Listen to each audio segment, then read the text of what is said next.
Start. Mission new India अथवा अभिनव भारत भारत सरकार का महत्वाकांक्षी व दूरदर्शी लक्ष्य है, जिसमें एक ऐसे भारत की संकल्पना की गई है जो समस्या विहीन व संपूर्ण खुशहाली से परिपूर्ण हो। विराम। अभिनव भारत की घोषणा वर्ष 2017 में भारत सरकार ने की, जिसमें कहा गया है कि वर्ष 2022 तक अभिनव भारत की स्थापना की जाएगी। विराम। वर्ष 2022 भारत छोड़ो आंदोलन की 75वीं वर्षगांठ होगी। ऐसे में ये वर्ष ऐतिहासिक दृष्टि से भी काफी महत्वपूर्ण है। विराम। यद्यपि अभिनव भारत का उद्देश्य आदर्शवादी व गौरवमयी प्रतीत होता है, परंतु इस लक्ष्य को पाने में चुनौतियां भी काफी है, जिसे नज़रअंदाज नहीं किया जा सकता है। विराम। न्यू इंडिया की संकल्पना में ऐसे भारत की कल्पना की गई है जिसमें किसी भी प्रकार की त्रुटि, समस्या आदि नहीं होगा तथा सभी व्यक्ति गौरवपूर्ण जीवन व्यतीत करेंगे। विराम। इसमें लोगों के लिए एलपीजी, बिजली, इंटरनेट, स्वच्छ पेयजल, शौचालय युक्त घर आदि शामिल होंगे। विराम। सभी लोग उच्च व पूर्ण शिक्षित होंगे। विराम।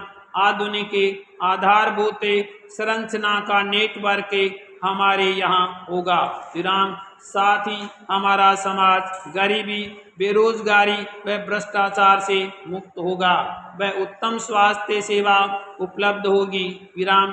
भारत के प्रथम प्रधानमंत्री जवाहरलाल नेहरू ने भी अपने प्रसिद्ध भाषण ट्रस्ट विद डेस्टिनी में संकल्प लिया था कि देश से गरीबी, बेरोजगारी, रूढ़िवादिता आदि को मिटाना है। साथ ही सभी को स्वास्थ्य, शिक्षा, आवास और पेयजल जैसी जीवन की मूलभूत आवश्यकता उपलब्ध कराई जाएगी। विराम। आज तक ये संकल्प 100% पूर्ण नहीं हुआ है, लेकिन ये भी सही है कि सीमित संसाधन व प्रतिकूल परिस्थिति में हमने सराहनीय प्रगति की है। विराम। यद्यपि वर्तमान भारत सरकार के न्यू इंडिया के लक्ष्य प्राप्ति के विषय में कुछ कहना जल्दबाजी होगी, लेकिन ये भी सही है कि आज बहुत सी सकारात्मक परिस्थितियां भारत के पक्ष में है। आज हम ज़्यादा क्षमतावान बन चुके हैं, जिससे इस महत्वाकांक्षी लक्ष्य को भी प्राप्त किया जा सकता है। विराम।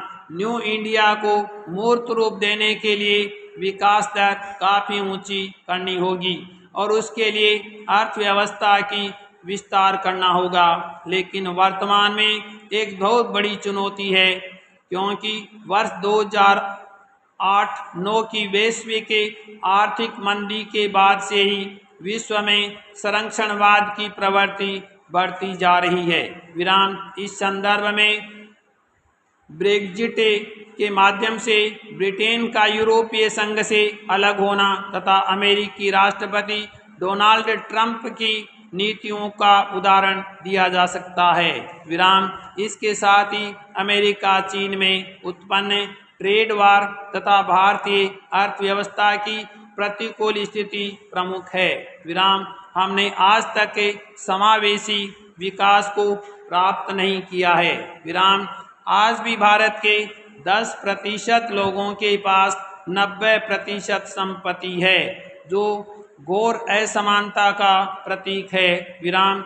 इस प्रकार ऊंची भारत की अर्थव्यवस्था को प्रतिकूल रूप से प्रभावित किया है। विराम। दूसरी प्रमुख चुनौती मानव संसाधन के उचित प्रयोग की है। विराम। वस्तुतः हम आज तक जनांकीय लाभांश का लाभ नहीं उठा पाए हैं। विराम। 135 करोड़ की आबादी में 62% 59 वर्ष से कम आयु की है, अर्थात ये लोग कार्यबल में शामिल हैं, लेकिन इनका कौशल विकास करना अपने आप में चुनौती है। विराम।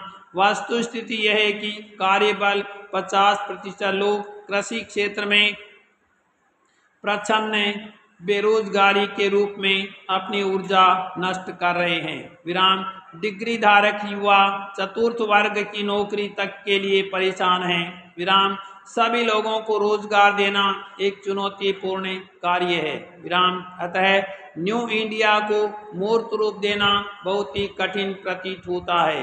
विराम न्यू इंडिया के निर्माण में महिलाओं का योगदान अनिवार्य है, लेकिन भारत में महिलाओं की स्थिति आज भी अपेक्षाकृत दयनीय है। विराम भारत समाज पितृसत्तात्मक समाज है, जहाँ पर महिलाओं को पूर्ण आज़ादी नहीं मिलती है। विराम महिला शोषण, अत्याचार, आय में असमानता, लैंगिक असमानता आदि ऐसे अनेक मुद्दे आज भी हमारे राष्ट्र के समक्ष उपस्थित हैं। जबकि न्यू इंडिया का निर्माण तभी हो सकता है जब आदि आबादी अर्थात महिलाओं को भी पूर्ण सहयोग रहे।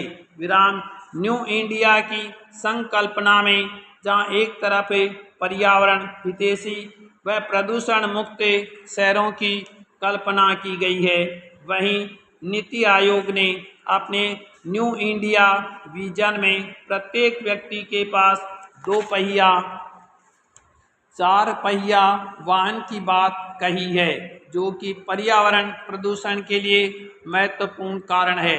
विराम इस संदर्भ में न्यू इंडिया की संकल्पना व नीति आयोग का विजन अपने आप में विरोधाभास है। विराम ऊर्जा किसी भी देश के विकास का महत्वपूर्ण ईंधन होता है, लेकिन वर्तमान में भारत अपनी ऊर्जा आवश्यकता का 80% आयात करता है, जिस कारण अन्य सामाजिक सुरक्षा योजना एवं विकास योजनाओं पर ध्यान नहीं दे पाती है।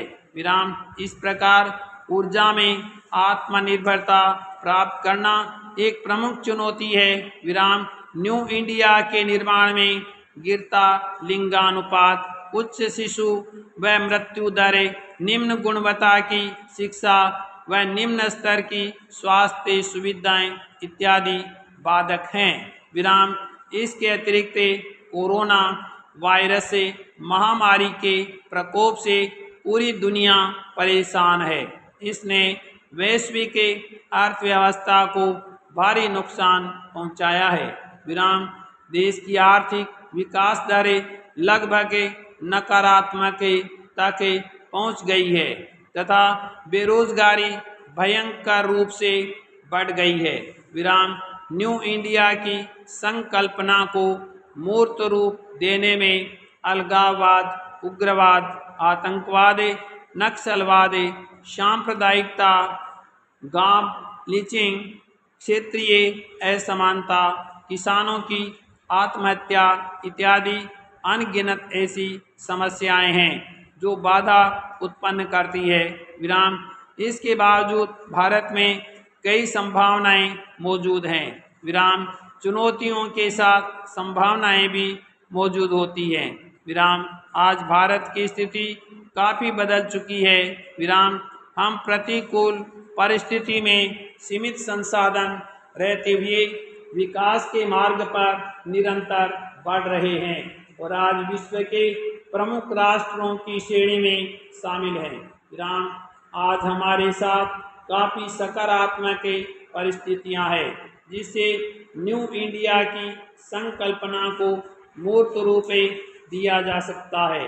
विराम प्रसिद्ध चिंतक मार्क्स का कहना है कि आर्थिक ढांचे को आकार प्रदान करता है। विराम कहने का तात्पर्य है कि यदि आर्थिक स्थिति अच्छी है तो अन्य परिस्थितियों को अपने अनुकूल किया जा सकता है। विराम ये सही है कि वर्तमान में भारतीय अर्थव्यवस्था की विकास दरें घट रही है, लेकिन इसे इनकार नहीं किया जा सकता है। भारतीय अर्थव्यवस्था विश्व की सर्वाधिक तेजी से बढ़ती हुई अर्थव्यवस्था है। विराम वर्ष 2024 तक भारत की अर्थव्यवस्था को 5 ट्रिलियन तक पहुंचाने का लक्ष्य रखा गया है। विराम अतः अच्छी व बड़ी अर्थव्यवस्था रोजगार सृजन करती है, जिससे विकास को बल मिलता है। विराम। ऐसे में न्यू इंडिया की संकल्पना असंभव नहीं है। विराम।